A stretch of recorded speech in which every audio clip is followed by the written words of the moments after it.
Bien.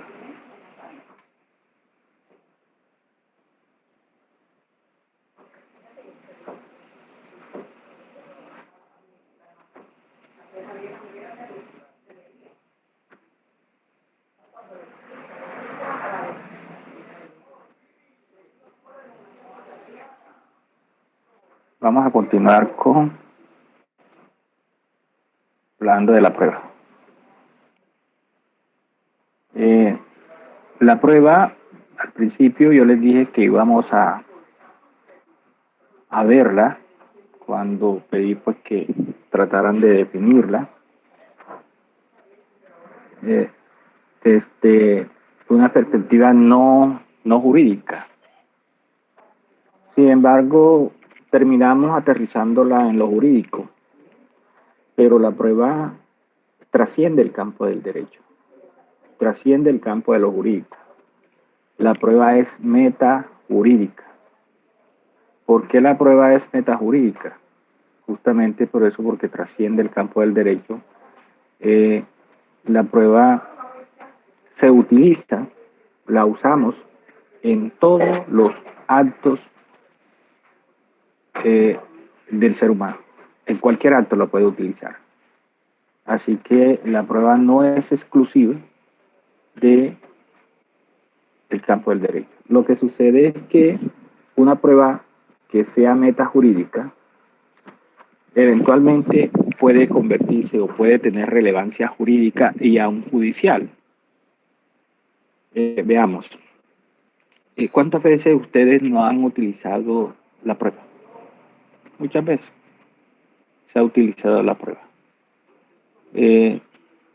¿Por qué? Porque, por ejemplo, en su vida de estudiante, más de una vez habrán ustedes utilizado la prueba. ¿O quién no ha presentado, por ejemplo, cuando tuvieron que hacer la matrícula, tuvieron que presentar una serie de documentos, eso es prueba documental, a la universidad? Y en su vida de estudiante, por ejemplo, cuando no se hace un examen para pedir un supletorio, pues usted tiene que justificarle a la universidad por qué usted va a hacer, por qué tienen que autorizarle el supletorio. Entonces, desde ese punto de vista, usted está utilizando la prueba documental. O recuerden, a lo mejor, en algún evento en su relación familiar como hijo, como hermano, como padre o madre, si han tenido que presentar alguna vez una prueba o si le han pedido alguna vez prueba. ¿Tú dónde estabas, por ejemplo? ¿De dónde vienes? Eso es una prueba de interrogatorio de parte. Eso es un interrogatorio de parte. Cuando usted reconoce el hecho, usted está confesando, eso es una prueba de confesión. Cuando usted dice, no, yo estaba con fulano y llaman a fulano o a fulana, esa es una prueba de testimonio de tercero. Entonces fíjense que la prueba se utiliza en cualquiera de los actos. Cuando en la relación laboral, aquellos que ya tengan una relación laboral, que hayan tenido que presentar una incapacidad, entonces está utilizando la prueba documental.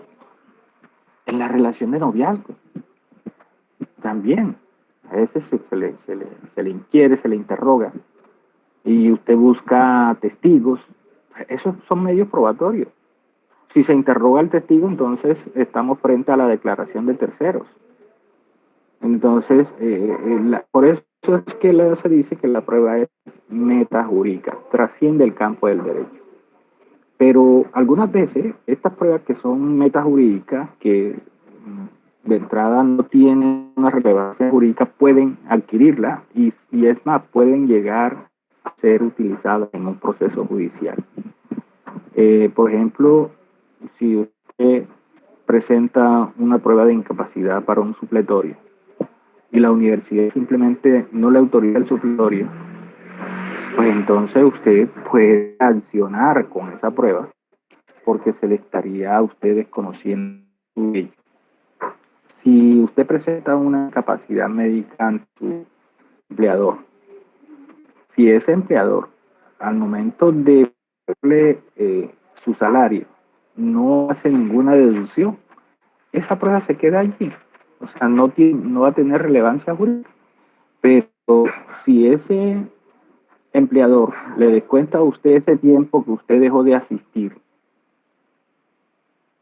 pero que usted estaba incapacitado, entonces ya esa prueba documental usted le puede dar una relevancia judicial, porque usted puede acudir a la judicatura, por ejemplo, para la protección del derecho al mínimo vital, porque usted no asistió, dejó de asistir a sus labores, porque tenía una incapacidad médica, por ejemplo. Entonces, fíjense cómo una prueba que eventualmente no tenga una relevancia jurídica puede llegar a tenerla y aún ser utilizada en un proceso judicial. Entonces, eso sucede con la prueba. ¿Alguna pregunta hasta allí? Bien, desde el punto de vista jurídico, vamos a estudiar a ver lo que es la naturaleza jurídica de la prueba. La prueba, cuando hicimos la pregunta inicial de lo que es prueba, casi todos coincidieron en manifestar que la prueba era un medio, eran elementos que nos servían para, que era una herramienta, porque sí, la prueba es instrumental. Su naturaleza jurídica es instrumental, porque nos sirve para ¿qué? Probar o desvirtuar los hechos que llevamos al proceso o que se nos pone en contra, dependiendo la orilla en que nos encontremos. Si estamos en la orilla de la parte demandante, pues la llevamos para comprobar las afirmaciones que nosotros llevamos en la demanda como hechos. Pero si acudimos como demandados, entonces le vamos a utilizar para desvirtuar esos hechos que se nos están enrostrando. Bien, entonces, de allí, y además que la prueba se recauda dentro del proceso, cuando es una prueba judicial, se recauda en el proceso, le damos relevancia jurídica dentro del proceso y está regulada en la norma procesal. Ustedes siempre que vayan a buscar una regulación probatoria, la van a encontrar en la norma procesal. Entonces, la prueba su naturaleza jurídica es instrumental y son actos jurídicos procesales. Actos jurídicos procesales. Esa es su naturaleza jurídica. Ahora, ¿qué es probar? Porque habría que hacer la diferencia. Pues, disculpen, ¿puede hacer el favor de repetir? Sí. Mira que repetir está bien siempre y cuando tú no hayas entendido, pero si lo que me piden es repetir para poder copiar, pues sí le voy advirtiendo que yo no dicto para que ustedes puedan tomar al pie de la letra lo que se va diciendo, ¿no? Lo importante aquí es que se vaya entendiendo. Yo les voy a hablar. Lo que pasa es que no sé si soy se le entrecorta. Se le entrecorta la voz. Listo, sí, eso es entendible. Eso es entendible, por este medio pues sí vamos a enfrentarnos a esa dificultad, entonces bueno, no tengo problema con repetir en esos eventos. Sin embargo, voy a aprovechar para sugerirle una forma de estudio, porque normalmente utilizamos una de las dos que le voy a decir. A veces, y creo que es la más común, que estudiamos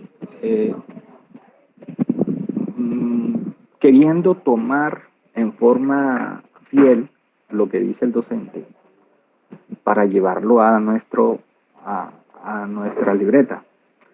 Cuando eso es así, yo solo me concentro en lo que está diciendo el docente o el interlocutor para llevarlo a la libreta, pero no lo estoy analizando, no lo estoy procesando, no proceso la información, no la analizo.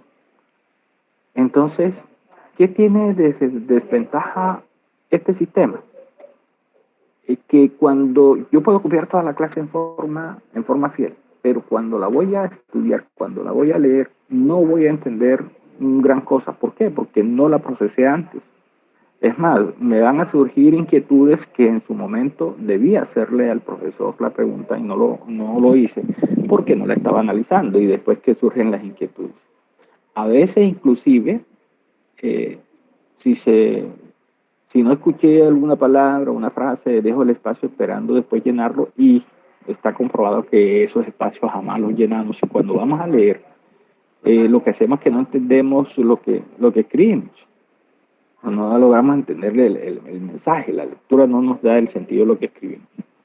Entonces, en cambio que hay otra forma, que es como, yo diría, pues, tiene más ventaja, es para efecto de la comprensión, y es que se presta atención a la clase, se comprende, y lleva a sus apuntes lo que usted comprendió, lo que usted entendió.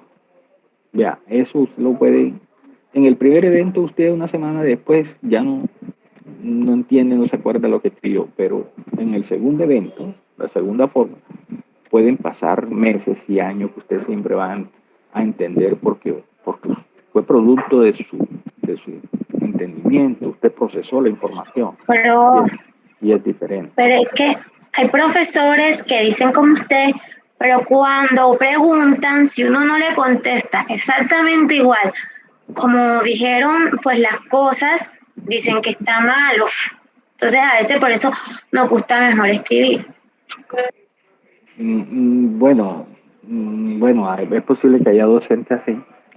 Ahora, lo que sucede es que a veces, conmigo ha pasado, y no porque a mí me guste que me respondan en forma fiel como yo lo dije, sino que se pueda ver que ustedes comprendieron, entendieron, que puedan interpretar. Ojo, el derecho, la profesión que ustedes están estudiando, es de interpretación. Eso se los dejé yo claro desde un principio, porque es en la clase de procedimiento. El derecho de interpretación. Y también es de argumentar. Ustedes como abogados tienen que empezar a eso, a argumentar, a dar sus razones. ¿Listo? Cuando yo les pregunto, es más, si les voy a advertir enseguida, cuando yo les pregunte algo como queriéndole negarle, no es que le esté diciendo, no, eso no es así, sino lo que le estoy es buscando que ustedes se defiendan, argumenten, porque ustedes deben aprender a argumentar, porque de qué otra forma, frente a un juicio, cuando le toquen los alegatos van a argumentar ante el juez, en su papel de fiscal o en su papel de abogado demandante o abogado demandado, ¿cómo van a argumentar? Tienen que aprender a hacerlo. Entonces, por eso yo a veces les voy a decir, venga, ¿por qué tú me dices que es esto? Pues, entonces les voy a estar como objetando, pero realmente para que puedan ustedes argumentar. Bien, continuamos. Estamos hablando de probar. ¿Listo? Probar. Probar ya es la acción que yo como parte, como abogado, apoderado de la parte, voy a adelantar en el proceso. Cuando se dice probar, entonces, porque ustedes van a encontrar, vamos a ver más adelante un tema que hace referencia a la carga de la prueba. Alguien que tenga ahí que ya lo leímos, creo, o no sé si en esta clase, a veces se me cruza porque como tengo las otras clases, por favor me ayudas con María José. Tienes el código ahí, listo. ¿Me ayudas con el artículo 167, por favor? 167. Carga de la prueba. Sí, vamos a leer el primer inciso. Incumbe a las partes probar el supuesto de hecho de las normas que consagran el efecto jurídico que ellas persiguen. Mire, ese inciso nosotros vamos a estudiar de 3 puntos de vista diferentes, pero ahora solo lo vamos a estudiar desde el punto de vista de lo que es probar, porque es que primero estamos como en la parte esa introductoria de la prueba. Entonces, tenemos que tener claro todos esos conceptos. ¿Qué es probar? Entonces, fíjense que ahí la norma dice, incumbe a las partes probar. el supuesto de hecho de las normas que consagran los efectos jurídicos que ellas perciben. Bueno, probar esa sanción entonces que yo como parte, demandante o demandado, pero más específicamente yo como abogado, ustedes que van a ser los abogados que apoderen a las partes, porque la parte incumbe a las partes. Cuando dice incumbe a las partes, no es el que le dio poder a usted, él no sabe qué probar, qué es probar, él no va a saber qué prueba necesita. Usted en ese momento usted la está representando, por eso usted es su representante judicial. Listo. Entonces, es usted el que tiene la carga, usted como abogado. Ojo. Y de eso le vengo yo hablando desde la clase anterior, que los abogados a ese descuidan ese papel fundamental que tienen con respecto a la carga.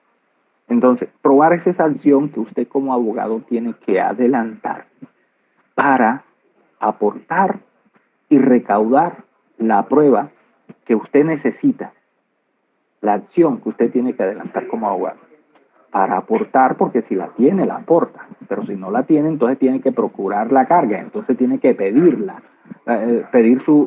procurar su recaudo, entonces usted tiene que pedirla para que aquella prueba que usted no pueda aportar se practique dentro del proceso. Bien, esa acción que usted adelanta, eso es probar. Pero además, tiene otra sanción. Tiene una que es la acción que usted adelanta para aportar o procurar el recaudo de la prueba, ¿verdad? Pero tiene otra sanción que es la verificación. Probar es la verificación de los hechos que usted lleva al proceso. La verificación. O, eso cuando es demandante,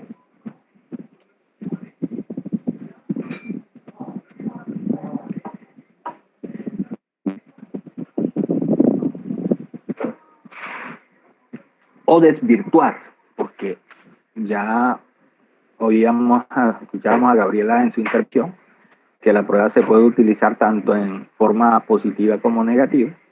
Entonces, cuando yo soy demandante, utilizo para probar, utilizo para verificar, pero si soy demandado, entonces la utilizo para desvirtuar. ¿Listo?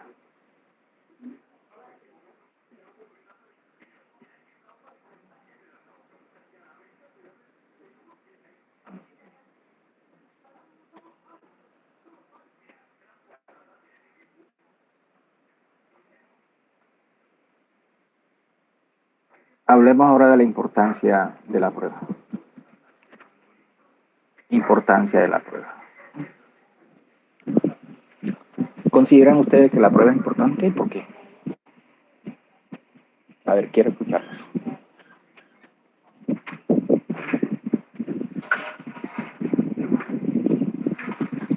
La importancia de la prueba. Sí, Brian, ¿por qué crees tú que la prueba es importante? Profesor, Brian, pues porque como ya hemos dicho en clases anteriores, al juez no se le demuestra con las palabras que nosotros le demos, sino que al juez le tenemos que demostrar, que enseñar que nosotros somos quien tenemos la razón, que los hechos que nosotros estamos diciendo y que estamos relatando son lo cierto, y esto no se puede demostrar de otra manera, sino que es probándole y llevándole el material probatorio al juez que nos dé la razón a nosotros. Entonces, resumiendo, ¿tú consideras que es importante porque la necesitas para qué? Sí, para demostrar que yo tengo la razón y que para que el juez pueda fallar a mi favor. Profesor, no sé qué tiene usted por ahí, si tiene un ventilador o la ventana que está sonando bastante en el audio. Te entiendo, sí. Es un ventilador, listo, ya lo... Dale, profesor. Sí, sí. Ok. Pega en el micrófono. Bien. Bien. ¿Quién más? Profe, pues como usted, Daniela. ya dijo, sí. Adelante. Como usted ya dijo, las pruebas son importantes porque con ellas podemos verificar o en su defecto podemos desvirtuar los hechos y con esto podemos lograr convencer al juez para absolver o para condenar a una persona. O sea que la necesitamos, ¿verdad? Profesor. Claro, profesor. Sí. Pero la necesitamos como parte. Sí, adelante. Adelante, Gabriel. Sí, que como decía Brian, las pruebas son importantes porque pues, el juez no falla, siempre falló a favor de la verdad o de la justicia. Él falla de acuerdo a las pruebas que le son presentadas. Gabriela, te metes ahí en un tema, pero que es bien complejo, porque no es correcto decir que el juez falla con la verdad. O sea, ese es el ideal.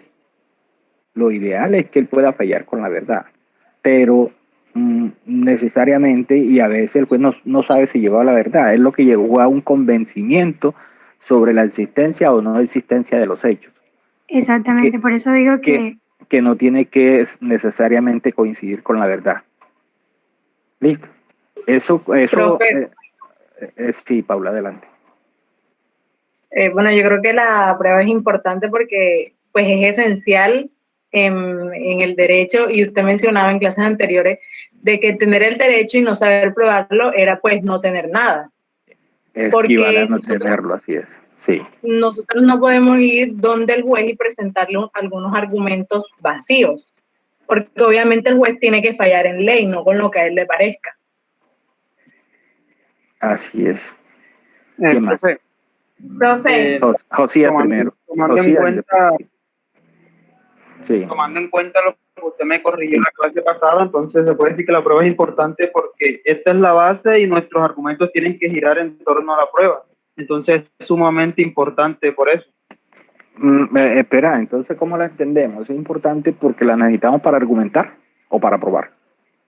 Yo le decía, en la clase pasada yo le decía a usted que la prueba se tomaba como un fundamento para poder como probar nuestros argumentos, pero entonces usted me decía que no, que es al contrario, nuestros argumentos tienen que girar en torno a la prueba. Así es, sí. Listo, pero la pregunta que yo te hago entonces, si es la necesitamos para argumentar o para probar. Claro, cuando usted como abogado tiene que presentar sus alegatos, ustedes van a argumentar, pero alrededor de la prueba, utilizando la prueba, tomando como base la prueba. ¿Listo? Y entonces eso es para llevar el convencimiento al juez que va a hacer probar. ¿Listo? Bien. ¿Qué más? Profesor, usted en clases pasadas dijo que la prueba no se iba sola. Eso me quedó sonando y quisiera preguntarle qué quiere decir con que la prueba no se va sola. Sí, ahorita que hagamos las intervenciones estas, hablamos de eso. Pero bueno, vamos porque después nos distraemos, pero no perdamos de vista el tema que tenemos. Cuando les dije que la prueba no se iba sola, Valentina, ahorita dame un segundo para hacer el paréntesis y explicar esto que está, listo. Que está preguntando Brian. Cuando les decía que la prueba no se va sola, es que no basta que tú sepas cuál es la prueba que puedes utilizar, cuál es la prueba que te sirve, y decirle al juez, señor juez, practíqueme esta prueba. Si tú no estás pendiente de la práctica de tu prueba, si tú no procuras que esa prueba se practique. Porque hay pruebas que para su práctica necesita el concurso de la parte que la pidió. Tú pediste la práctica de una inspección judicial, pero de acuerdo con la ley tú tienes que facilitarle al juez el traslado hasta el sitio de la inspección. Tú pediste que se practicara un dictamen pericial, pero de acuerdo con la ley tú tienes que buscar el perito, contratar al perito, establecerle o decirle cuál es el cuestionario que el perito va a resolver sobre lo que va a dictaminar. Entonces fíjate que no basta con que tú sepas cuál es la prueba, pedir la prueba y creer que como ya tú la pediste, entonces ya te va a surtir efecto. Otra cosa, la prueba que tú aportas debe surtir una contradicción dentro del proceso, inclusive la prueba documental. Entonces, tú aportaste una prueba documental y ya no te puedes dar por hecho de que tú probaste, porque la otra parte tiene su derecho de contradicción y cuando él entre a controvertir esa prueba, él puede desvirtuar, negar, tallar de falso esos documentos que tú aportaste. Y entonces, desde ese punto de vista, si tú no estás ahí para ejercer tu contradicción, pues seguramente lo que diga la parte va a pesar y va a convencer al juez. Entonces, en eso es que estoy diciendo. Y ahorita lo volví como a recalcar cuando dije que a veces los abogados no le prestan atención a la práctica de la prueba. Es eso, a eso hacía referencia. ¿Listo? Que tú tienes que estar al pendiente, procurar la práctica de la prueba. ¿Listo, Brian? Sí, profesor. Bien. Ahora sí, Valentina, te escucho. Estamos en la importancia de la prueba. Bueno, yo iba a decir que yo considero que la prueba es importante porque le da como que la vida al derecho que tiene una persona. Porque como habían mencionado, si se tiene el derecho y no se prueba es como si no se tuviera, ¿cierto? Y por otro lado, aplicar una prueba creo que notaría una ventaja procesal dentro del proceso, cabe resaltar al momento de presentar las pretensiones y esas cosas. Sí, y es más, yo le sugería, creo que le sugería a usted en clase pasada, entonces a veces me disculpan si no he tocado un tema y dijo, oye, eso no le he tocado, porque temas como prueban estos temas yo pues los toco en otros cursos, en los diplomados, entonces podría estar componiéndome con eso. Pero sobre esto ya se me pasó, ¿qué me dijiste de la importancia que me dijiste? Valentina. Ya, profe. Bueno, que le daba vida al derecho, ¿cierto? Y que a mi parecer da un beneficio o ventaja procesal dentro del proceso.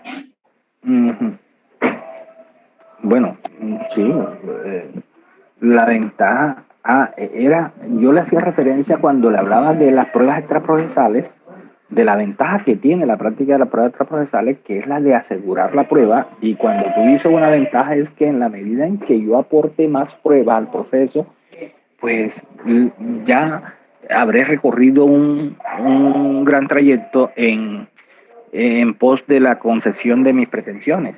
Y normalmente, ¿saben qué terminan esos procesos? En conciliación, en pagos anticipados, en arreglo anticipado, en transacción, en arreglos anticipados, porque la otra parte se da cuenta la contundencia de la prueba que tú llevas. Eso es cierto. Bien, ¿quién más? Yo, profe. Adelante, Jesús. Adelante. Bueno, sí. Yo considero que la prueba es importante porque tiene relación directa con el principio de la necesidad y además pues las partes las necesitan obviamente para probar y el juez pues para tomar su decisión. Muy bien, Jesús. Sí, inclusive ahorita para cerrar el tema vamos a leer el artículo que habla sobre la necesidad. Así es, ahí estuviste muy bien porque sí. Adelante, era que ya 2 veces pues ha querido intervenir, pero hay llegada de segunda, adelante. No, yo iba a decir lo que decía el compañero anterior, de que la importancia de la prueba radica más que todo en lo que dice el artículo 164 y lo que usted nos venía mencionando en la clase anterior, en la que el juez, más que fallar con la verdad, falla con la certeza de los hechos que le fueron comprobados. Entonces ahí es donde radica la importancia de la prueba. Claro que sí, Tania, muy bien. Entonces ahora sí, como ya tocaron esa parte, vamos a leer. María José, por favor, me ayuda con el artículo 164. Vamos a mirar lo que hace referencia al principio de necesidad de la prueba. 164. Necesidad de la prueba. Toda decisión judicial debe fundarse en las pruebas regular y oportunamente allegadas al proceso. Las pruebas obtenidas con violación del debido proceso son nulas de pleno derecho. Bueno, eso cuando veamos los fundamentos constitucionales vamos a mirar otra vez esa partecita que acabas de decir, el último inciso. Pero ahora nos vamos a centrar en el primer inciso, que dice que toda decisión judicial debe fundamentarse en las pruebas regular y oportunamente allegadas al proceso. Entonces, de aquí vamos a deducir o a concluir nosotros que la importancia de la prueba radica en que las partes las necesitan para probar, para sacar adelante su pretensión o su defensa. Las partes la necesitan. Es necesaria, porque ya lo dijimos, si ustedes, fíjense cuánto podemos adelantar cuando se hace una pregunta, un cuestionamiento de esto. Todo lo que ustedes pueden exponer, todo lo que dijeron estuvo maravilloso. Cuando dijeron, oiga, la necesita porque si no probamos, se nos niega el derecho. No tenemos derecho, y es eso. Además que también el juez la necesita para decidir, pero más la necesitan las partes. ¿Por qué? Porque el juez de todas formas va a decidir. Ojo, el juez, así usted no logre probarle, el juez va a tomar una decisión, porque el proceso va a terminar con una sentencia. Lo que pasa es que va a ser una sentencia nugatoria, negándole las pretensiones.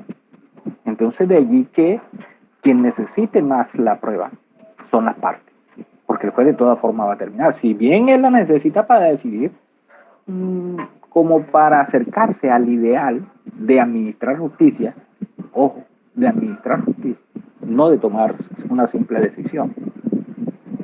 Recordarán ustedes, allí tendríamos que recordar la naturaleza jurídica del proceso. Recordarán ustedes que la naturaleza jurídica del proceso pues se ha dado... Profe, disculpe que lo interrumpa, pero otra vez se le está escuchando el ruido del ventilador, o no sé. Y fíjate que está debajo y no pega. Ahorita no, ¿verdad? Ya no. Ya no. Ok, gracias. Bien. Les decía que me sacan del tema. ¿Qué les dije lo último? Estamos hablando de la importancia. Sí. Te mencionó algo sobre que el juez necesita la prueba para acercarse al ideal de impartir justicia. Eso. De todas formas, el juez tenga o no tenga prueba, él va a tomar una decisión. Pero ojo, usted, abogado, usted parte. Usted sí la necesita porque usted sí necesita probar, porque el que necesita probar es usted. Como demandante, sus pretensiones. Como demandado, su defensa. ¿Viste? Usted sí la necesita. El juez, si usted no le logra probar, el juez de todas formas le va a dictar sentencia. ¿Cómo? Negándole. Si es demandante, negándole las pretensiones. Si es demandado, condenándolo. Entonces va a tomar. Lo que sucede es que lo ideal, y el ideal es que se administre justicia. Pero resulta que la administración de justicia tiene dos acepciones. Una, desde el punto de vista administrativo, como su nombre lo dice, y es la facultad esa que tiene el Estado de administrar justicia a través de los jueces. Pero otra es en el caso particular, aterrizado el caso particular, donde se administra justicia cuando se logra hacer coincidir la verdad de los hechos con la decisión del juez. ¿Y cuándo logramos eso? Cuando logramos probar los hechos tal cual como fuera. ¿Listo? Entonces, ¿pero eso se logra siempre? No, señor, no siempre se logra. ¿Por qué? Porque depende del manejo, de la pericia, del conocimiento que usted como abogado tenga sobre la prueba. De eso va a depender.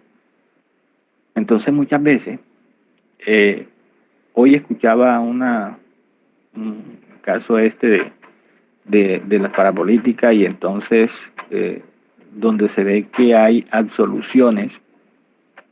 ¿Por qué? Por el manejo de la prueba de los abogados, cuando en los medios, el conocimiento general es que saben que la persona es culpable. Y a veces ustedes habrán escuchado decir, dice, pero que si todo el mundo sabe que es culpable, ¿por qué sale absuelto? ¿Por qué no sale condenado? ¿Por qué va a ser? Por el manejo de la prueba. En un caso de eso, ¿se administra justicia? No, porque no se hizo coincidir la verdad de los hechos con la decisión del juez. ¿Pero es culpa del juez? No, no es culpa del juez, es culpa del manejo de la prueba. El juez va a tomar la decisión de acuerdo con el convencimiento al que él haya llegado. Y eso va a depender de usted, abogado, del manejo que usted le dé a la prueba. ¿Viste? Entonces fíjense que hay diferencia en eso. Bien. Profe. Adelante. Pero, o sea, ¿cómo? O sea, yo digo, es cierto, bueno, eso del manejo de la prueba, pero a veces uno que está acá afuera, uno ve las cosas como que con tanta claridad, que aunque, bueno, de pronto una parte haya, pues puesto más pruebas que otra, pero usted como juez, a veces, o sea, no sé, no le da como que, ay, es que no sé cómo explicarme. Exacto, unos tienen más pruebas que otros y bueno, la convicción de usted no lo lleva de pronto a ver más allá de las pruebas que llevó la otra persona. No sé si me hago entender. Claro, es que a veces claro. uno cae las cosas tan claras y uno dice, ¿cómo es posible que el juez haya tomado esa decisión? Entonces, no sé. María José, mira, la respuesta la tenemos en la ley. Primero, vuelve a leer, por favor, el artículo 164, que tú leíste ahora rato. Vuelve a leerlo. Ahí tienes la respuesta de lo que me estás preguntando. De las pruebas obtenidas con violación al debido proceso. No, empieza a leerlo para que veas cómo empieza. Sí, 164. Toda decisión judicial debe fundarse en la prueba regular y oportunamente allegadas al proceso. Sí, pero ya, no. Es que fíjate. Pero es que a veces queda como impotencia porque, no sé. Sí, esa impotencia que tú dices que da, eso es cierto, pero el juez no puede hacer nada. Además que, búscate por favor el artículo 230 de la Constitución, o a un compañero que tenga la Constitución a la mano, o en su celular, si tiene la Constitución ahí a la mano. Artículo 230.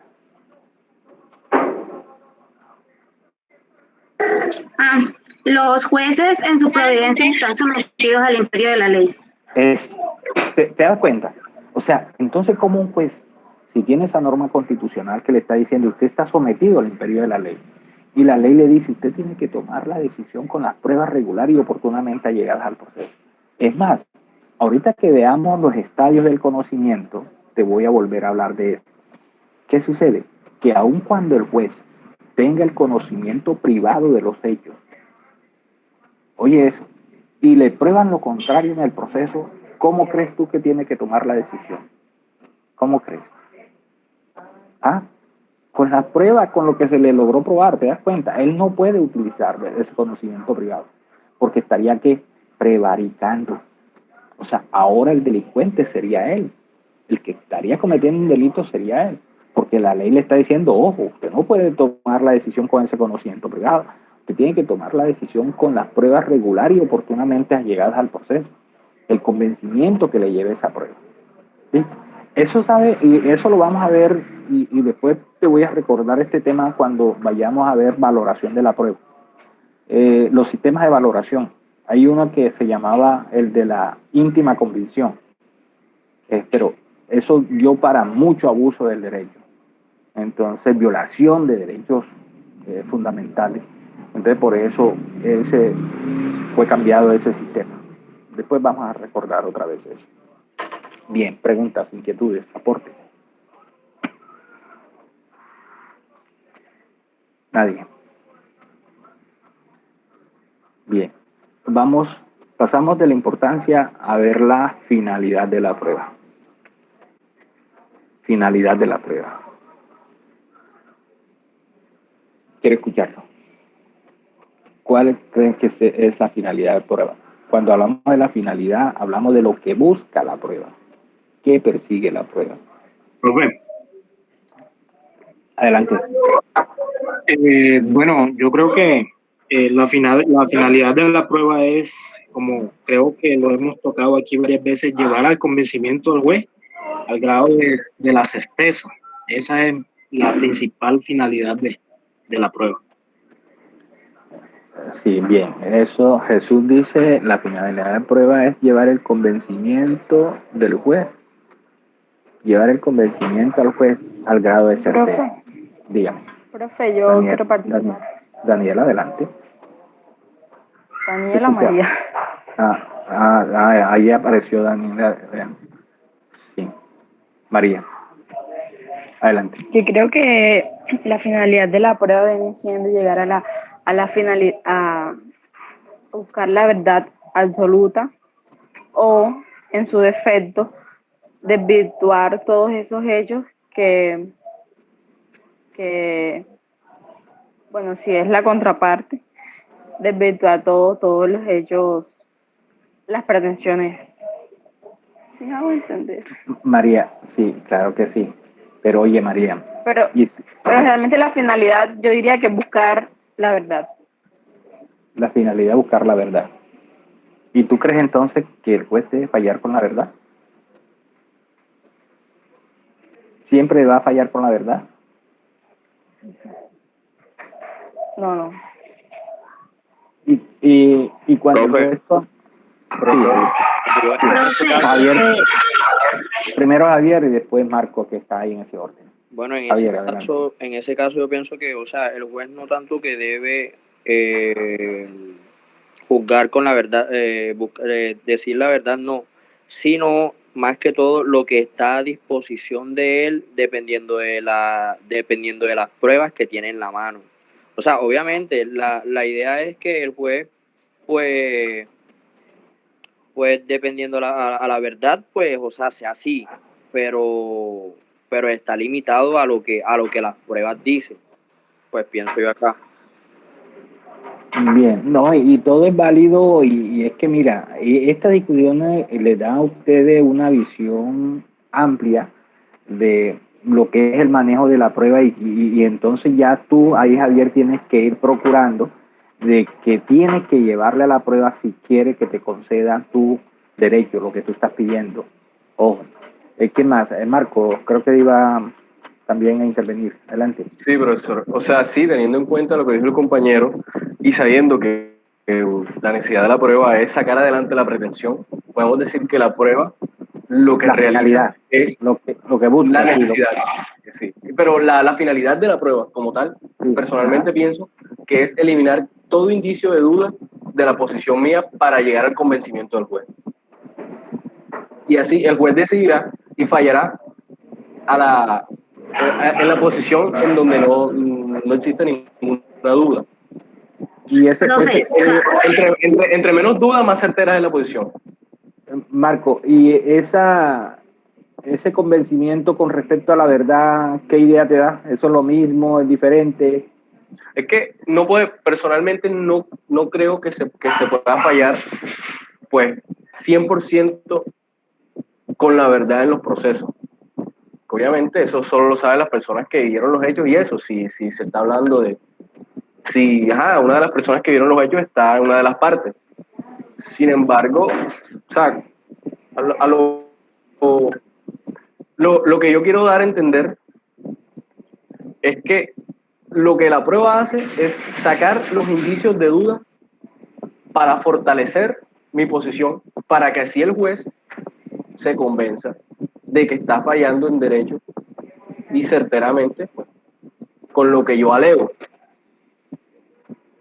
Ya, indicio de duda, bueno, no es como no es acertado, muy entendible, pero sí te entiendo, que no quede mayor asomo de duda en nada. Bueno, profesor. Sí, Brian, adelante. Bueno, yo tratando de darle... Brian y después Daniel. Buscando darle un significado diferente, yo diría que la prueba, su finalidad es como darle cuerpo, forma a mi pretensión. Lejos de que el juez quiera fallar en derecho con la verdad, yo tengo que darle forma y cuerpo a mis pretensiones porque yo no puedo llevar a juicio, llevarle al juez unas pretensiones vacías. Un ejemplo era en estos días persona venezolana que mató al policía. Él en el juicio decía, los policías fueron los que me pegaron, me hirieron, o sea, en el caso para declarar que la captura era ilegal. Y la fiscalía llevó unos testigos raros que los testigos al final estaban diciendo que ellos no vieron cuando lo golpearon, que ellos no fueron testigos de eso, pero sí vieron que había personas bravas. Pero el testigo y el abogado no llevaron ninguna prueba de que la policía lo había golpeado. Entonces, ¿a quién le dio la razón el juez? Pues obviamente a la fiscalía, y se le legalizó la captura. Entonces no podemos llevar argumentos vacíos y la finalidad sí, diría que es cierto, darle cuerpo y forma a mis argumentos, a mi pretensión, para que el juez falle a mi favor. Fuera de que yo, porque estamos siendo abogados, no estamos buscando la verdad ninguno, estamos buscando salvaguardar los derechos de la persona a quien estamos defendiendo en ese momento. Pero fíjate, Brian, que cuando dices tú que llevas la prueba para que el juez te falle a favor, entonces ¿a quién va dirigida la prueba? ¿A quién va dirigida la prueba? Al juez. Al juez. Al juez. El destinatario de la prueba es el juez, porque al que tenemos que convencer es al juez. Listo. ¿Quién iba a intervenir? Johanna, ¿vas a decir algo? Y Daniel, creo que estaba ahí también para intervenir. Sí, profe. Adelante. Bueno, yo la percepción que tenía del concepto un sinónimo simple para la prueba sería como su finalidad, sería como más demostrar. O sea, cuando uno tiene una prueba, lo que hace con esa prueba es básicamente demostrar que la constitución real y que nuestro derecho es válido. O sea, y se la mostramos ante el juez. Pero demostrarle a quién. Al juez. Al juez. Es que no pierdan de vista eso, que la finalidad, entonces la prueba dirigida al juez, y entonces a quien tenemos que convencer es al juez.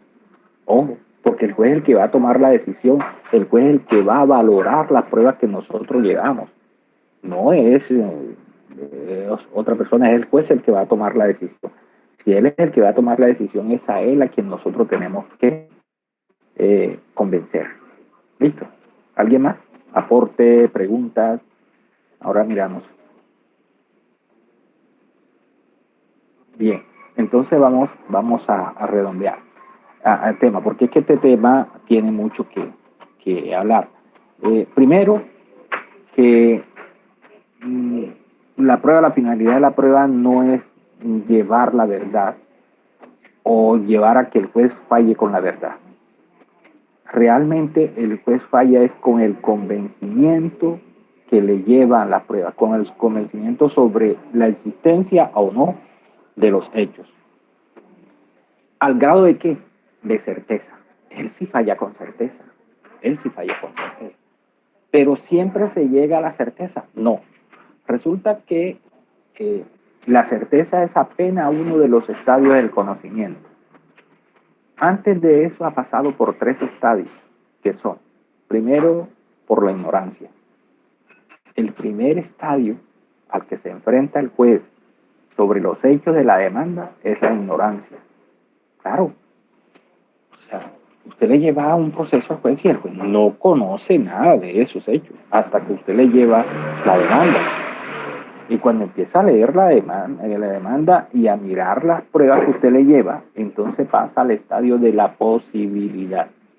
Oiga, ahora rato les decía que él tiene que fallar con la certeza, pero les decía que no puede, y con base en las pruebas que usted le lleva, que no puede utilizar el conocimiento privado, aun cuando él haya visto cómo sucedieron los hechos, no puede tomar eso para fallar. ¿Por qué? Porque es parte de la ignorancia. Aun cuando conozca, vamos a suponer que es un juez que vive en Corozal, pero es juez de Sincelejo.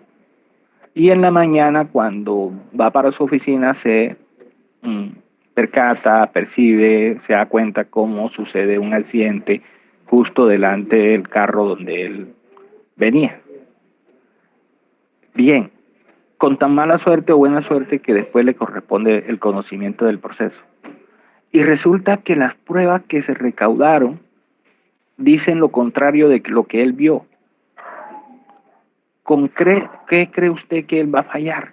Ahorita, cuando María José leía nuevamente el artículo 164, dice que con las pruebas regular y oportunamente llegadas al proceso, él no se puede salir de allí, porque estaríamos entonces en el sistema de la íntima convicción, que fue un sistema antiguo que, por ser muy libérrimo, violentaba mucho los derechos fundamentales. Y entonces por eso se le puso al juez una tranquera, unas condiciones. Y entonces le dice, no, espere, usted no puede fallar con eso, usted tiene que fallar con las pruebas regular y oportunamente allegadas al proceso. Entonces, él tiene que ignorar ese conocimiento que él tuvo. Claro, aquellas personas que se les negó la pretensión, que no pudieron probar, ¿qué van a decir? No, ese juez es corrupto, ese juez se vendió, ese juez es parcializado. Pero no, lo que pasa es que no manejan la parte jurídica, la parte legal, y entonces ahí está el problema. ¿Ves? El juez se puede haber abocado a casos como eso. Después que él ya aprende la demanda, se apropia de las pruebas que usted aporta, entonces, como todavía no conoce la posición de la parte demandada, que pasa entonces de la ignorancia a la posibilidad. ¿Qué es la posibilidad? Es como un 50-50. Sí es posible que tenga la razón. Él no va a decir de entrada, sí tiene la razón porque todavía no ha escuchado la contraparte. Tiene que esperar la contradicción. Entonces dice, sí, es posible, es posible. Una vez que la contraparte también acude al proceso y se genera la litispendencia, la contradicción, la confrontación de prueba, entonces pasa a la probabilidad. ¿Qué es la probabilidad? Es como una graduación o gradación de la posibilidad. Entonces le vamos a dar unos grados. Es más probable que la parte demandante tenga la razón o es más probable que la parte demandada tenga la razón, dependiendo las pruebas que se haya recogido. Y ya, en última, cuando se cierra el debate probatorio, cuando los abogados presentan los alegatos de conclusión, entonces ahí es posible que él llegue, oigan esto, debería llegar al convencimiento al grado de certeza. Cuando eso es así, entonces él va a tomar la decisión, pero es posible que no. ¿Por qué? Porque es posible que se quede en la duda. Es posible que se quede en la duda, ojo. Entonces, ¿qué sucede? Veamos lo que sucede y cuál es la decisión que va a tomar. Cuando él llega al grado de certeza, toma sobre la existencia o no de los hechos, puede tomar una de estas dos decisiones. O puede condenar o puede absolver. ¿Listo? Dependiendo a qué convencimiento haya llegado.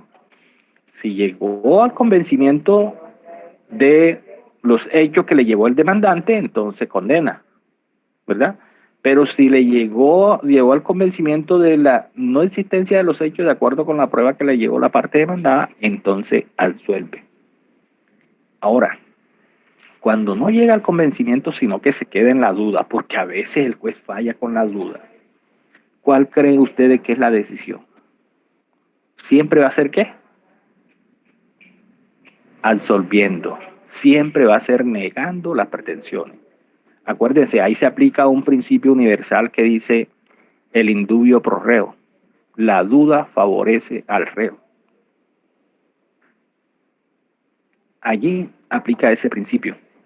Ahora, fíjense que acá, cuando hay duda, siempre es absolutoria. Si ustedes son defensa y no pueden desvirtuar los hechos, por lo menos traten de sembrar la duda. Esa es una estrategia de defensa.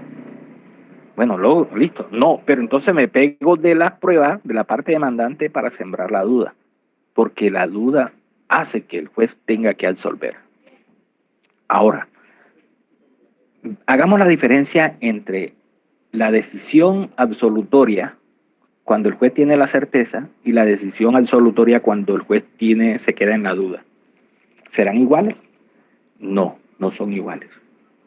Cuando se tiene la certeza, la decisión es absolutoria porque el juez llega al convencimiento de que los hechos no sucedieron. En cambio que cuando absuelve con la duda, él no llega al convencimiento de la no existencia de los hechos. Él lo que no llega al convencimiento de la responsabilidad del sujeto que está justiciando, que está juzgando. Recordarán, podemos traer casos tal vez locales, pero un caso a nivel mundial que fue muy sonado fue el caso del futbolista norteamericano O.J. Simpson. Este señor O.J. Simpson, O.J. Simpson, era futbolista americano y asesinó a la mujer en su propia casa. ¿De qué se pegaron los abogados de él? En sembrar la duda. En sembrar la duda, y entonces se sembró la duda y el jurado terminó absolviéndolo. ¿Por qué? Porque no llegaron a la certeza sobre la responsabilidad de él. Entonces, ahí pues, el juez cuando se dicta la sentencia absolviendo, es porque el juez tiene la certeza de que no sucedieron los hechos. Claro, los hechos sucedieron, lo que no se tuvo fue la certeza sobre la responsabilidad de la persona que estaba siendo juzgada. Entonces, fíjense que es diferente. ¿Alguna inquietud, algún aporte sobre la finalidad de la prueba? Profe, yo tengo una duda. Adelante, Daniela. Y es en el caso, bueno, de O.J. Simpson, ¿cómo puede el juez tener, o sea, la decisión absolutoria con duda si, o sea, habían demasiadas pruebas de los hechos? O sea, el cuchillo, el momento en que él estaba, las versiones, ciertas lesiones. Entonces, o sea, ¿cómo una persona, habiendo tantas pruebas, como un juez, teniendo tantas pruebas, puede llegar a una decisión absolutoria con duda? Eso, bien. Sucede que nosotros ahorita que veamos, no sé si hoy alcanzamos a ver el objeto de la prueba, cuando se habla del objeto de la prueba, se dice que lo que buscamos es el esclarecimiento de los hechos, porque la prueba recae sobre los hechos. Pero todo proceso tiene un tema de prueba, se le llama tema de prueba. ¿Qué es el tema de prueba? La reunión de todos los hechos que tú llevas al proceso. Cuando se va a investigar un homicidio, cuando se está juzgando un homicidio, no basta con que se logren probar algunos hechos como la existencia del homicidio, por ejemplo, como la existencia de el arma blanca con que se cometió el homicidio, con que inclusive la huella, es posible que haya una huella en el arma homicida.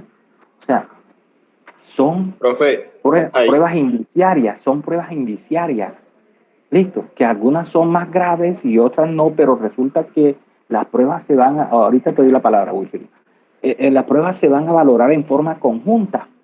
Las pruebas no son individuales, porque si fuesen individuales dice, oiga, hay un cadáver, hay un cuchillo y el cuchillo tiene las huellas, que el caso no tenía las huellas del tipo, pero para ser más extremo, vamos a suponer que tenía las huellas. Que tiene las huellas. ¿Y cómo es que usted va a negar? ¿Cómo es que sale? ¿Por qué? Porque es que hay otra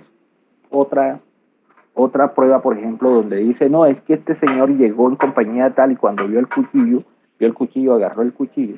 Y esa es la razón por la cual las huellas aparecen en el cuchillo. Entonces, lo que te estoy diciendo es que inclusive las pruebas son controvertibles, son infirmadas, pueden ser infirmadas. Entonces, porque el juez no valora una sola prueba aislada, sino que tiene que valorar todas las pruebas en conjunto. Listo, la valoración tiene que ser en conjunto. Eso lo vamos a ver más adelante cuando veamos valoración de la prueba. Entonces, sí, hay un hecho, hay una prueba, hay otras pruebas, y entonces se siembra la duda. ¿Hay certeza de que haya sido él el que lo hizo? No. Entonces, lo que no se logró aprobar es la responsabilidad. ¿Sí? Y si no se prueba la responsabilidad, tiene que haber absolución. Así de sencillo. Wilfrido, te escuchamos.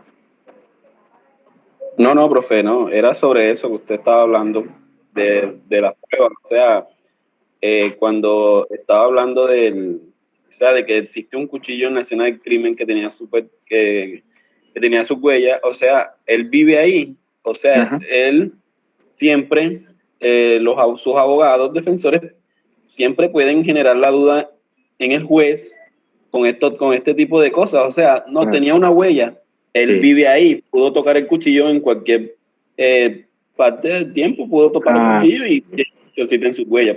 Por eso es un argumento. Claro, un argumento, fíjate, para generar la duda. Así es. Claro, es que eso es una prueba indiciaria. Y entonces una prueba indiciaria grave, que es la única posibilidad. No, es posible que él lo haya cogido antes. Ahora, inclusive, si aun cuando la huella esté por encima, porque la huella puede estar en el cuchillo debajo o por encima de la sangre. Por ejemplo, si el cuchillo tiene sangre, pero entonces tampoco es una prueba porque alguien lo vio que lo hizo. No, no lo vio. O sea, bien, suena un disparo, encuentran a una persona fallecida, ven que una persona sale corriendo de la casa, sale de allí. Eso quiere decir que esa persona el asesinó. No, es un indicio que pudo ser, pero veamos. Entonces vamos a mirar las otras pruebas. Todas esas cosas hay que tenerlas en cuenta ahí, porque justamente decíamos que las pruebas no se valoran en forma, si primero se le asigna un valor individual, pero al momento de tomar la decisión no se puede tomar la decisión con una sola prueba. No, es que ya esta nos dice que fue él. No, espere, ¿y estas otras pruebas qué? Entonces las pruebas hay que valorarlas en forma conjunta. Es por eso. Profe, Adelante. y cuando lo valoran, o sea, de manera conjunta y siguen existiendo inconsistencias, porque en el caso de él, una de las mayores pruebas que hubo es que sí se encontraron pruebas de huellas en el camino de sangre, que bueno, los zapatos va y venga, un zapato tú lo puedes colocar ahí, tanto uno como que lo haya hecho, como otra persona que quiera inculpar a uno. Pero en ese caso que, o sea, se continuaron con las investigaciones, desaparecieron pruebas, los zapatos, digamos que las huellas que ya estaban, sí se lograron recolectar y sí hay notificación o registro de que las pruebas en su momento y en el momento de los hechos estuvieron ahí, pero de un momento a otro ya se desaparecen. Entonces, o sea, yo digo que ahí a nivel de justicia ya no se quiere llegar a una certeza, a menos que el juez haya estado vendido, considero yo acá, que la mayoría de las veces es así. Como Daniel, la mayoría de las veces como aclara eso. Sí, porque es que... No, pero espera, aclara eso, la mayoría de las veces es que el juez, o sea, compran el dictamen del juez, la decisión que toma el juez, porque creo que un ejemplo grandiosísimo de eso, no nos tenemos que ir ni siquiera a Estados Unidos, sino el caso Colmenares. O sea, que hay demasiadas pruebas y la justicia le envuelven y con tal de no inculparse a las verdaderas personas que estuvieron directamente involucradas en el hecho, o sea, creo que eso ya no es buscar la justicia y mirarla con certeza, sino que simplemente es como que, ajá, a pesar de que puedan existir pruebas y las personas y que lo hayan visto y hayan hablado y esté la sangre, o sea, eso no dictamina que el juez vaya a tomar una decisión certera. Daniela. Es que allá allá tiene que convencer a los tribunales, no a una sola persona que al juez. Allá al jurado, al jurado. Daniela, te hago una pregunta. ¿Tú crees que en el caso Colmenares el juez está vendido? Yo creo que en ese y en muchos casos de aquí de Colombia. Y no, en el caso de Colmenares no fue un solo juez. Aunque yo diría que en el caso de Colmenares fue un choque de titanes ahí, eso fue un choque de abogados de los más hazañosos, diría yo, los más peritos para lo de las pruebas de Colombia. Entonces ahí al final ganó el indubio por reo, porque los dos tenían razón, los dos tuvieron argumentos y pruebas suficientes, pero ninguno se aventajó al otro y el juez al final lo que dictaminó fue que la duda favorecía al reo y listo. Sí, ahí lo que se sembró fue la duda, así es. Daniela, realmente, mira, tú vas a ser abogada y ojalá que llegues a ser pues magistrada o algo para ver si cambias esa percepción que tienes, porque cuando tú dices muchos, no sé si conoces la intimidad del caso Colmenares para que diga, bueno, aquí yo considero que se vendió, pero si lo que conoce apenas es por las noticias, tu aseveración es muy ligera. Y cuando dicen muchos otros, me gustaría saber qué tantos, y eso como contraponerlo con los casos que a diario se toman, se juzgan y se toman decisiones en los juzgados y en los tribunales. Porque hacer una aseveración de esa yo creo que no es sana, sobre todo tú que vas en esta profesión y de ir con esa percepción, uno tiene que ser objetivo, ¿oíste? Así que no sé si conoces las intimidades de todos esos muchos otros casos que dijiste Sí, empezando por el caso Colmenares, no sé si conoces las intimidades del caso que pudiste valorar las pruebas y la cosa, pero todavía a esta altura, yo te puedo contar, no sé si comenté que una vez pues yo tenía la convicción cuando yo estaba estudiando sobre un caso y después me di cuenta que cuando las personas que me dijeron que no era así, pues solo después con el tiempo analizando la cosa, yo les di la razón, porque es que al momento que me dijeron, yo estaba convencido, pero yo no tenía la información suficiente como para comprender lo que se estaba diciendo. Entonces, regado, pero bueno, esa es tu percepción a la que no sé, que después podrás confirmarla o desvirtuarla. Hay casos en los que nosotros estamos aquí afuera y lo vemos así como dijo mi compañera María José hace un momento, de que le da a uno como un poco de impotencia, porque es que nosotros creemos tener la verdad porque lo estamos viendo en los medios. Vamos a poner un caso que a la mayoría le dan potencia y el caso Uribe. Pongamos caso Uribe. Entonces, todos dicen tener la certeza de que sí es culpable en los cientos de casos que se le han puesto, pero nadie tiene la manera de demostrar que es así como ellos lo están diciendo. Entonces, esa impotencia tenemos que, ¿cierto?, ya trasladarla y ir despejando un poquito el cerebro y viendo que, bueno, a los jueces se les está demostrando eso, luego de otra cosita que se puedan hacer por ahí en el camino, de que con su poder lo logren hacer, pero bueno, a los jueces al final se les está demostrando eso y no podemos crucificar a todos los jueces y a todas las decisiones que tomen, pues porque nosotros no estamos de acuerdo con esa decisión. Mira, sin embargo, yo no voy a decir a decirle lo que dijo Daniela, que no siempre es así. Claro, porque es que han habido casos de corrupción comprobados, eso es cierto. O sea, decir que la administración de justicia es impoluta y que nunca ha habido un caso de corrupción, mentira, porque hasta en la Corte Suprema pues hay magistrados que están siendo juzgados. Ahorita acaban de condenar a Ricaute y entonces y el cartel de la toga y la cosa, bueno, y si ya hubo una condena fue porque encontraron evidencia, pero ¿quiénes la encontraron? Los mismos jueces, otros jueces, que entonces están haciendo las cosas bien. O sea, decir que no, que la administración de justicia es perfecta, mentira. Sí, hay casos, pero generalizarlo tampoco. Ahora, el caso que tú estás diciendo demuestra también de que hay muchas cosas que son antijurídicas, que depende no tanto de la pericia, como tú dijiste ahorita en el manejo de la prueba, sino de usar estrategias que la ley permite, porque acuérdate del dicho ese de que echa la ley, echa la trampa, y la parte buscan las salidas que la misma ley le da, y entonces en este caso, oye, le quitamos el conocimiento a un juez que es colegiado, que es perito, que tiene mucha experiencia, porque sabían que por ahí iba la decisión, cómo iba a ser. Entonces se la mandamos a esto, que ya acá no va a ser objetivo y la cosa. Ahí habría que darle la razón a Daniel, y lo que estamos diciendo, que no todos los jueces y no todo se maneja en forma correcta. Entonces se toma una decisión sesgada por convicciones políticas, por amistad, por lo que sea. Entonces, decisiones como esas las hay, pero no es la generalidad. ¿Listo? No es la generalidad. Entonces, cuando hablamos, nosotros tenemos que partir desde el estudio de qué es lo que se contempla en la ley, y cómo deben ser las cosas, pues, y después enfrentarnos a la realidad. Bien. Profe. Adelante. Yo le aclaro que, o sea, a pesar de decir muchos, no dije que todos, primero que todo eso.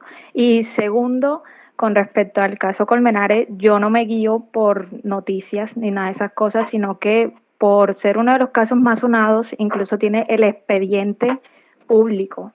Y cualquier persona que quiera leerlo y demás, aunque es demasiado largo, pues ahí aparecen absolutamente todas las cosas que se han podido llevar a cabo conforme el paso de los años, y es de notar, a menos que uno sea una persona, no sé, demasiado sesgada, las demasiadas inconsistencias que se presentan en dicho caso.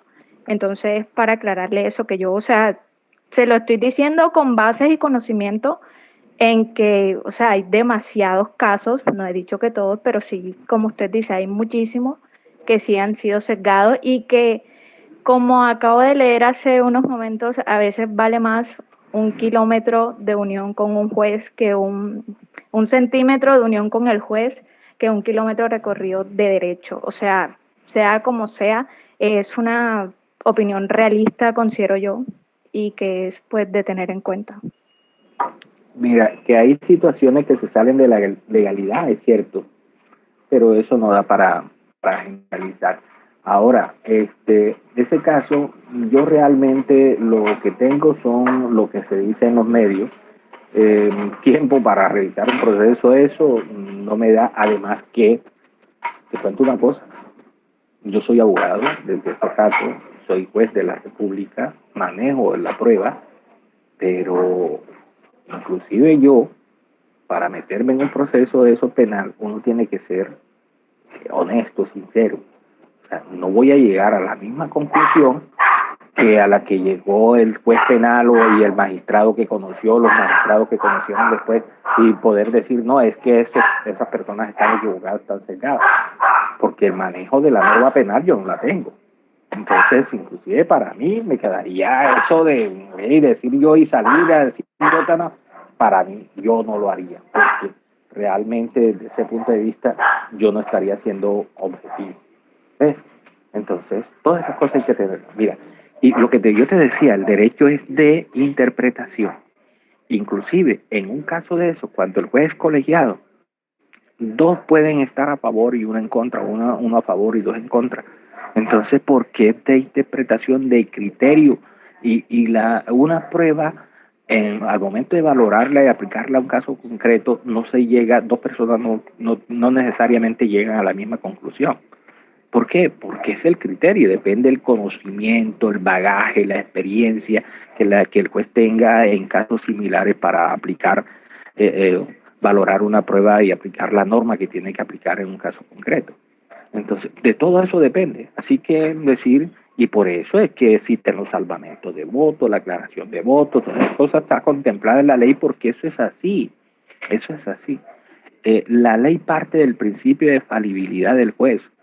Entonces, y por eso se dan los recursos, se dan los medios para que la persona impugne, para que se cambie, para recusar, para que se cambie a un juez, a un magistrado, para que se nombre a un conjuez. O sea, hay una cantidad de cosas que entonces, bueno, yo en mi caso no lo haría, me consideraría ligero de mi parte hacerlo, inclusive teniendo conocimiento y la experiencia que tengo para meterme en un caso de otra área del derecho.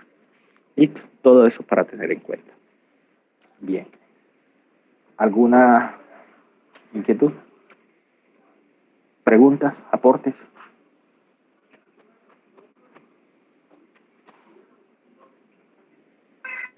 Profe. Adelante. Mire, con respecto a lo que usted mencionaba, ¿verdad? Es muy cierto, pronto, ahora que estamos en la clase de Derecho Probatorio, yo, por lo menos, usted sabe que en Derecho en todo lo que es procesal penal, pues yo creo porque realmente no he leído el contenido, que vamos a dar todo el tema de las pruebas pues en materia penal. Y siento yo que también en laboral, ahora que estamos dando procedimiento laboral, siento que también vamos a trabajar eso. Entonces yo considero que este Derecho Probatorio se enfoca más como a la parte civil, familia, bueno, y especialmente que usted también no, al área de civil. No, ¿por qué crees eso, Juan Carlos? No sé si también los demás. ¿Cómo? ¿Por qué crees eso? Aquí no, es que no nos hemos Pensé limitado. que nos especificamos en alguna área. No, espérate un momentico, te voy a aclarar algo. Primero que hemos estado estudiando la prueba desde el punto de vista general, ¿cierto? No la hemos aterrizado en ningún área del derecho. La prueba probatorio es general. Cuando ahorita vemos la parte general de la prueba, cuando yo ahorita estoy hablando de la finalidad de la prueba, tomé casos de diferentes áreas, o sea, no la aterricé en una área específica. Cuando hablamos de la naturaleza jurídica, no la aterricé en una área específica. O sea, cuando hablamos de prueba, no la aterrizamos en un caso específico. O sea, yo no sé por qué tiene la idea. No es cierto que procesar laboral y en procesar penal vas a ver allá la prueba. No, la prueba se ve aquí en probatorio. Y en el probatorio 2, que vas a ver en tu semestre siguiente al pasar vas a ver los diferentes medios de prueba, pero aplicado en las diferentes áreas del derecho. O sea, no sé si has visto aquí algún que la hayamos llevado a una área determinada del derecho, no sé. ¿Por qué lo dijiste? ¿Okay? No, profe, sino que como habíamos tomado varios ejemplos así de derecho penal, yo pensé que como que le llaman referir a algún campo en específico, pero ya veo que es como de manera más generalizada. No, es general. Pero solo está dando ejemplos. Sí, además sí es ejemplo, pero fíjate que aun cuando... sí, no, es que aquí no estamos hablando de prueba en un campo específico. ¿Listo? Igual él ha hablado de manera general de la prueba. O sea. Sí, y es así como se va a estudiar. En la prueba 2, probatorio 2, donde se ven los medios de prueba en particular, aplicados a todas las áreas del derecho. Aquí es la parte general de la prueba, general, porque no hemos tocado, pues la prueba desde el punto de vista, no. ¿Ah? Listo. ¿Qué más? Vamos a hablar de los fundamentos constitucionales de la prueba. Fundamentos constitucionales de la prueba.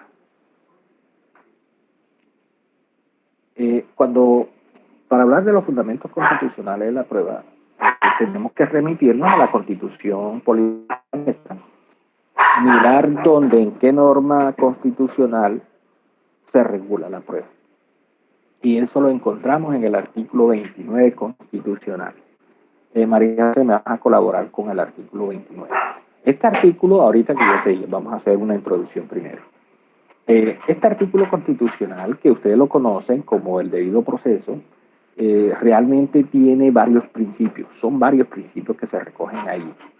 Entonces, dentro de eso vamos a estudiar tres principios, tres fundamentos constitucionales de la prueba, porque todo el artículo 29 no es fundamento constitucional de la prueba. Ahí vamos a encontrar tres fundamentos constitucionales.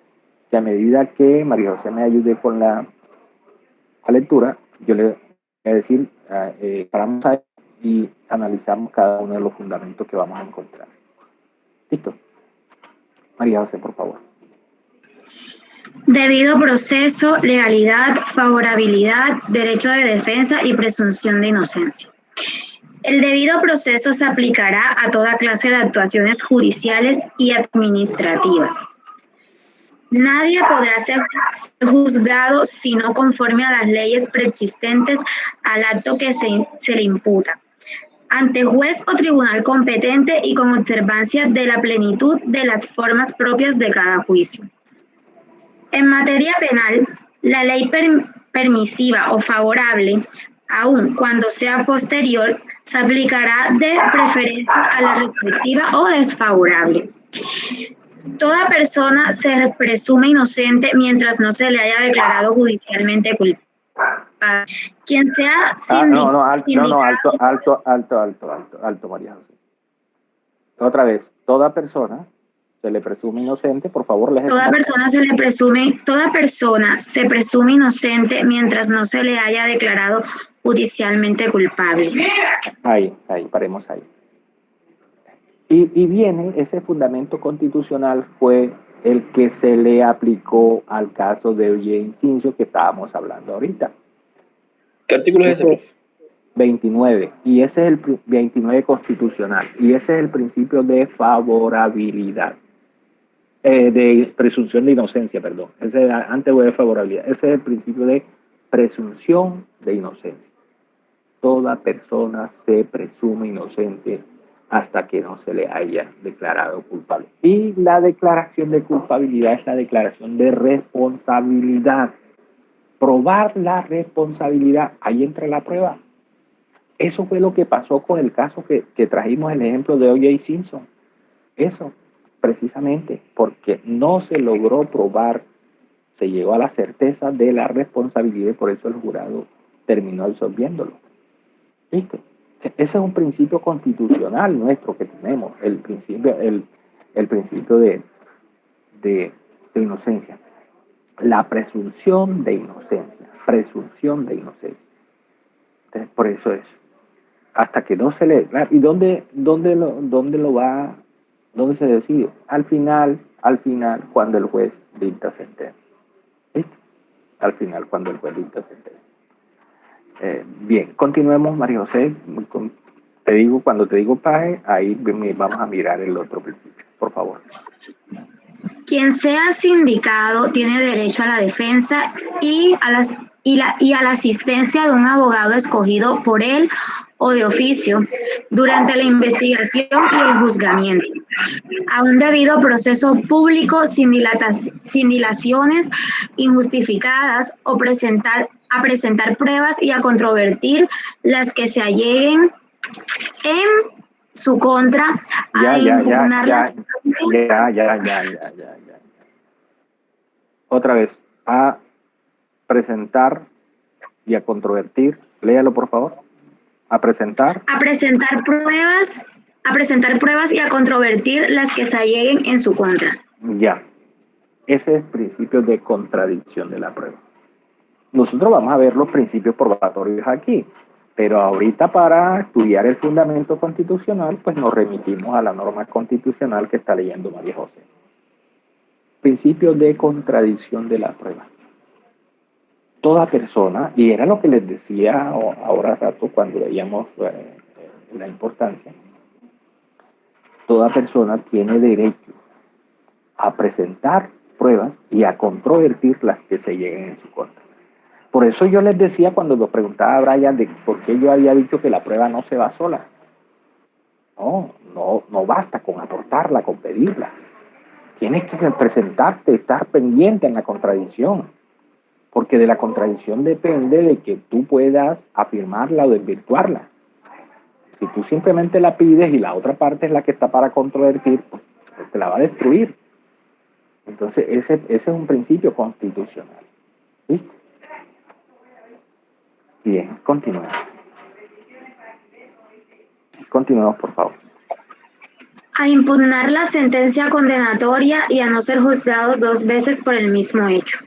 Ahora el último inciso. Sí. Es nula, de pleno derecho, la prueba obtenida con violación del debido proceso. Ahí encontramos otro fundamento de la prueba.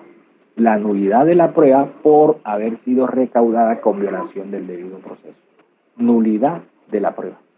¿Sí? O sea, eso te remites ahora al artículo 164, inciso último, María José, por favor. 164, inciso último.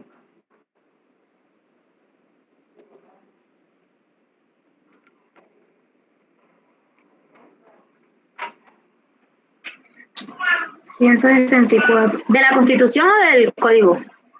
Del Código. Código General del Proceso.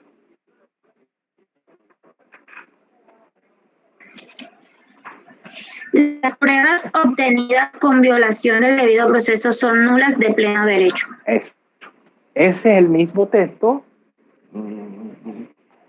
con una redacción ahí cambiadita, pero que nos dice exactamente lo mismo. Porque allá dice es nula de pleno derecho la prueba recaudada con violación del debido proceso. Entonces, nulidad de la prueba.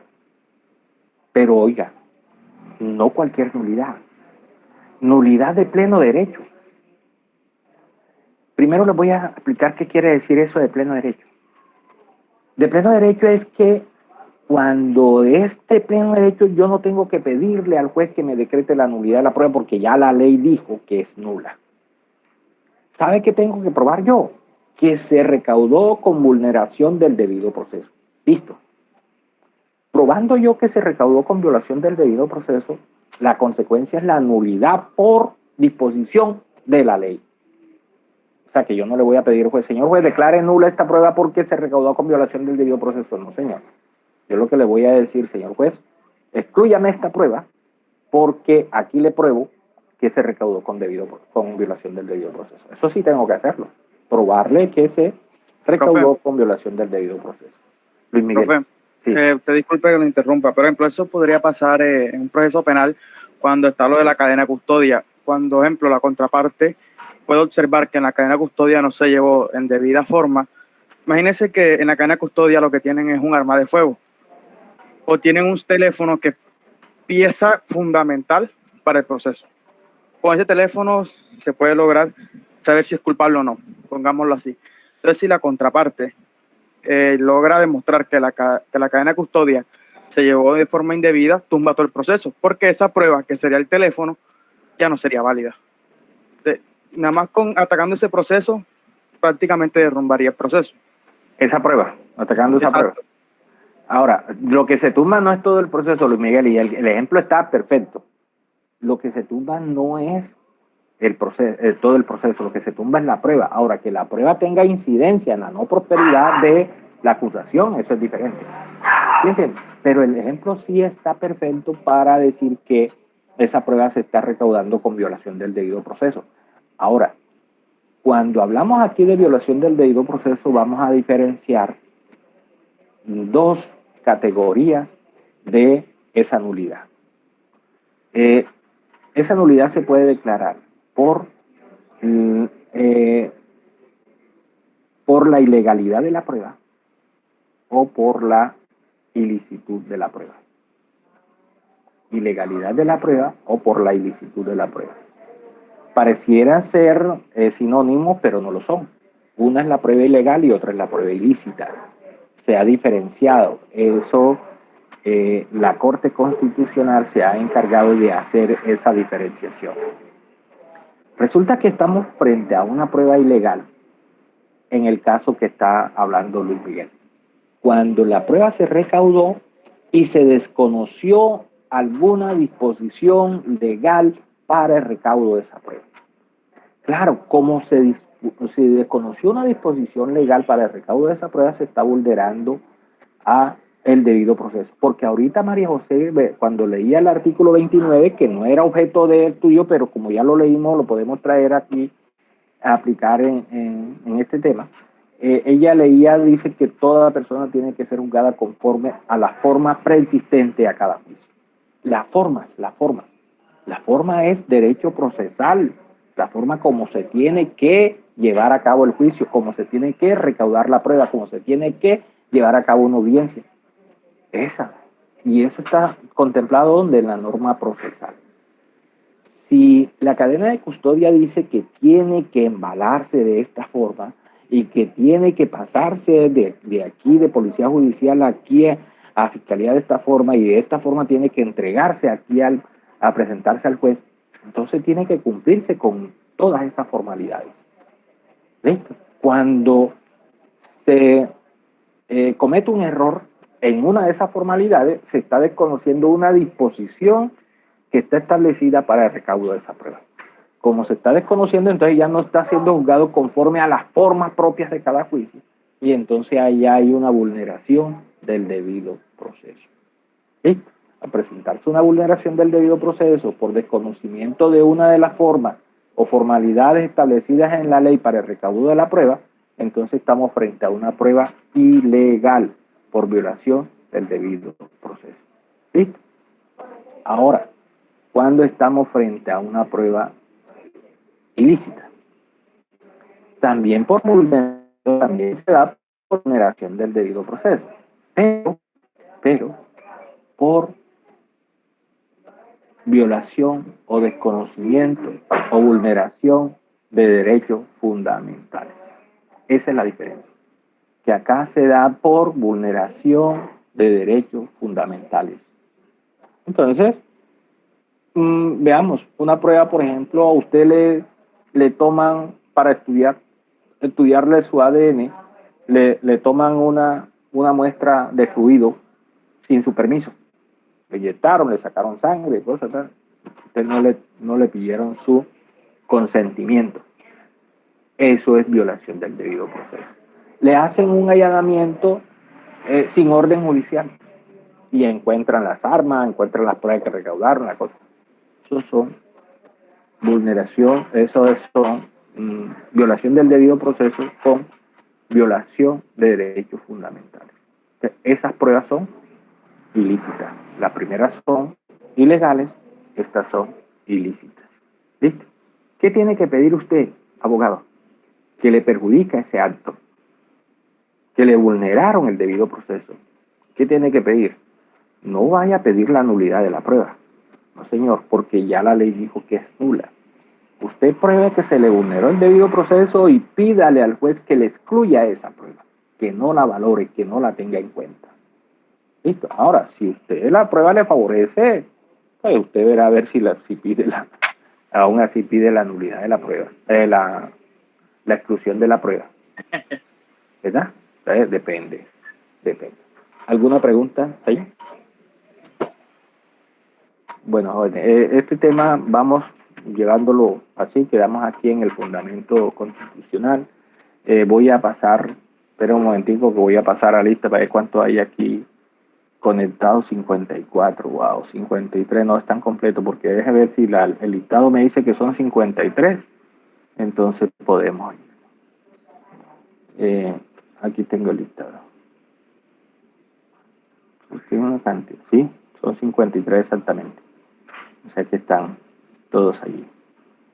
Partiendo de la base de que están conectados, están en la clase, ¿no? Si no se la perdieron. Bueno, jóvenes, podemos dejar aquí. Que tengan feliz noche. Nos vemos. Gracias, profe. Igualmente. Listo, profe, igualmente. Chao.